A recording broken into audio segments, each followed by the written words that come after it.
12 Black prisoners set themselves on fire. I'm going to tell you the why. All right, put it up for a mass.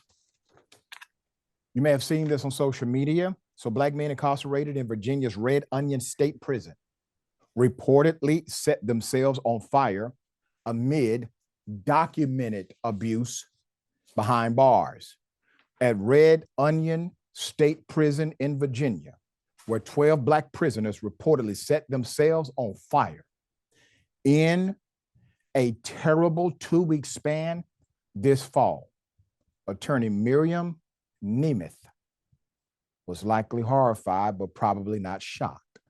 Speaking with truthout.org, Nemeth said the only warder, her client, Kevin Rashid Johnson, 53, who is also a journalist, confined at Red Onion, who underwent a 2.5-month hunger strike at the beginning of the year.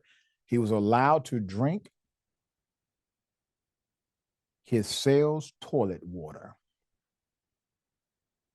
It was alleged treatment like that and more reported by Business Insider, The Appeal, and other outlets, only giving those who were incarcerated food that had maggots crawling inside of it, handing out severe beatings, subjecting them to electroshocks, denying them of critical medical care, keeping them locked in solitary confinement for as long as 15 years. That led to the unimaginable choice of a self-immolate in September. Rashid Johnson said he decided to put himself on fire. The men were not insane. That's according to Mr. Johnson, who has long told the world about the alleged torture prisoners were subjected to at the hands of the state of Virginia, where the shift toward hate has been upticking harshly for at least a decade. They were desperate, he said. Setting themselves on fire seemed the only way to make it out of Red Onion, Rashid Johnson explained. And the irony is, he's saying make it out alive. The only way they saw they could make it out alive is to put themselves on fire. There's more. As of this writing, prison officials who initially denied anything at all happened in September, and that there were no prisoners with burns, admitted on Monday that 4 men indeed burned themselves. They claimed it was not self-initiated, but that they were in fact electrical burns. All right, now they are already caught lying. Okay, the officials lied. And then when they admit to lying, they say, yeah, actually something did happen.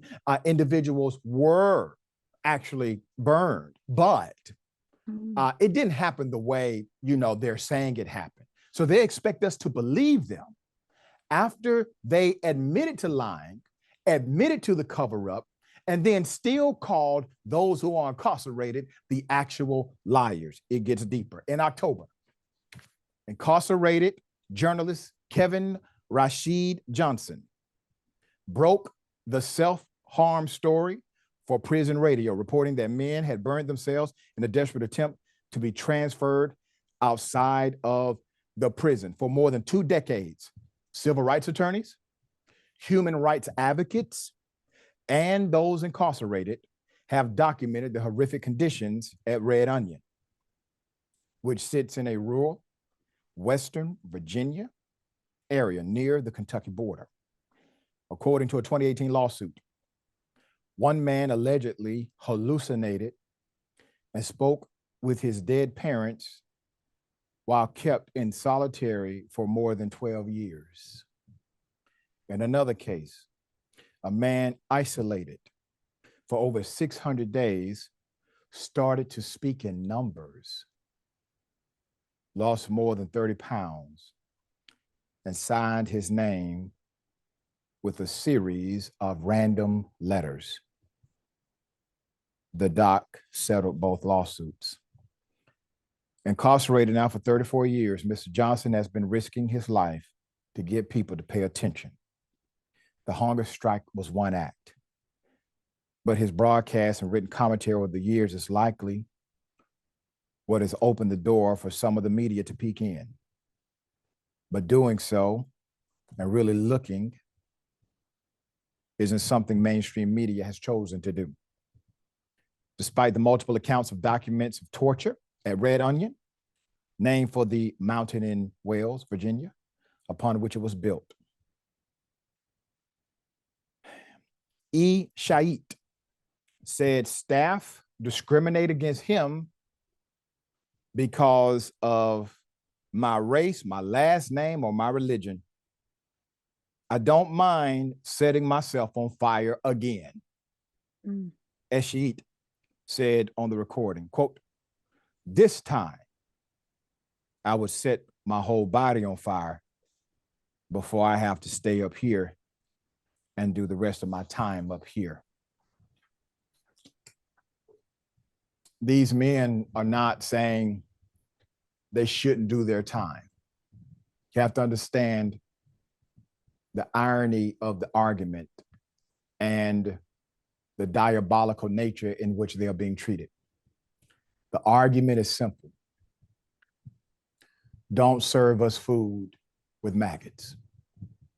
Allow us to drink water not inside of our toilets. Do not brutally beat us just because you have authority inside of the prison. Do not put us in solitary confinement for 15 to 20 damn years. Get folk medical attention who need it. Individuals who have had a mental breakdown, get them the help they deserve. It starts to really create a narrative to where you must ask the question, who's the real criminal?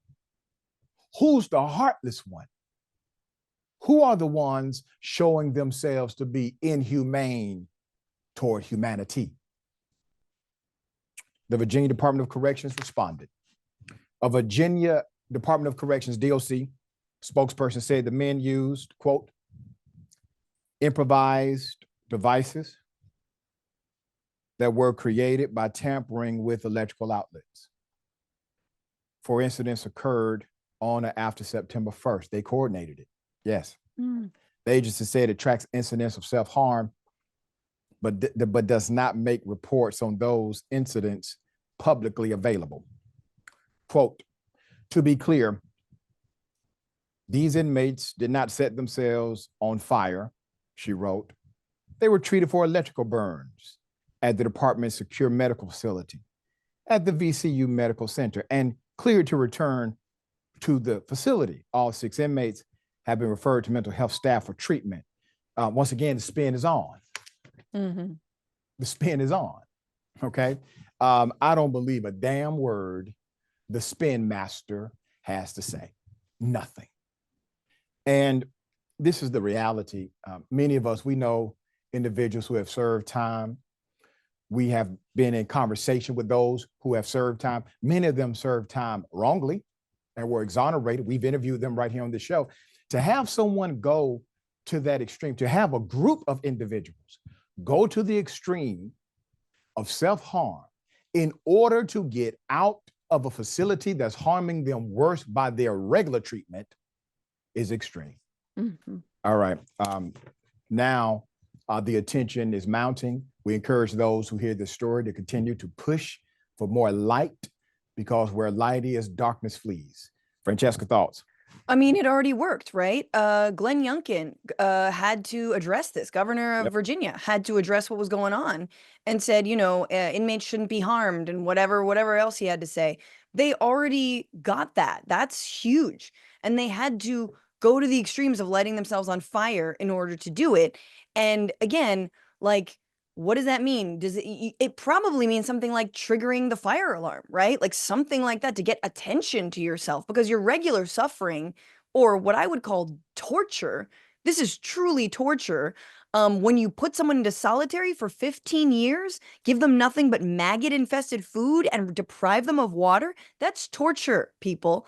And this is happening in a state-run prison, right? And yet we all want to be tough on crime. What about what the conditions of our actual prisons and jails are? What about looking into that?